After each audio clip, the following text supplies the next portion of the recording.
evdə körpə uşaqlar var, həyətdə oynayırlar, məhəlləyə çıxırlar.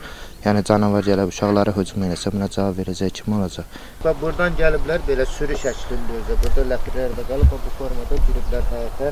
Heç itlərə də məhəl qoymayıb giriblər. Tövlədə tələf ediblər. Kürdəmirdə canavarlar fərdi təsərrüfata hücum edib. 10 baş xırdabuynuzlu heyvan tələf olub. Hadisə rayonun Ərşəli kəndində qeydə alınıb. Belə ki, yırtıcılar kənd sakini Qurbanov Nofəl Mirzağa oğlunun təsərrüfatına hücum çəkib. Nəticədə canavarlar fermerə məxsus 10 baş xırdabuynuzlu heyvanı öldürüb, 5 başını isə ağır yaralayıb. Gəlir dolu kənd yerində yaşayırıq.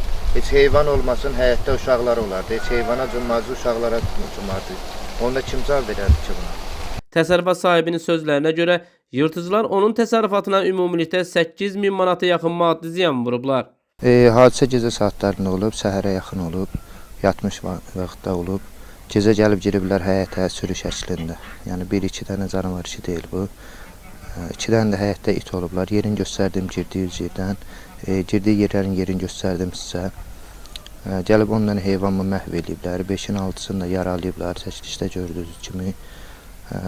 Yəni tək heyvan deyil də, heyvan narahatçılıq doğrulmur bizə.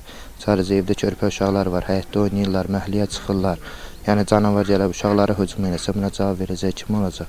Xahiş eləyib bu barədə bizə kömək eləsinlər, sadəcə uzaqlaşdırsınlar. Kənddə artıq 3-cü səfərdə olur, digər kəndlərdə də, qonşu kəndlərdə də olub belə bir hadisələr. Nə qədər ümumilikdə ziyan dəyib sizə? Ümumilikdə 8-10 min arasında mənə ziyan dəyib. Məsələ ilə bağlı Kürdəmir rayon icra hakimiyyəti başçısının Ərşəli kənd inzibati ərazi dairəsinin nümayəndəsi Əli Bağırov bildirdi ki, canavarların hücumu ilə bağlı rayon icra hakimiyyətinə və rayon hüquq mühafizə orqanlarına məlumat verilib. Ərazi nəzarətə götürülüb, yırtıcıların ərazidən uzaqlaşdırılması istiqamətində yaxın vaxtlarda zəruri işlərin həyata keçirilməsi nəzərdə tutulur.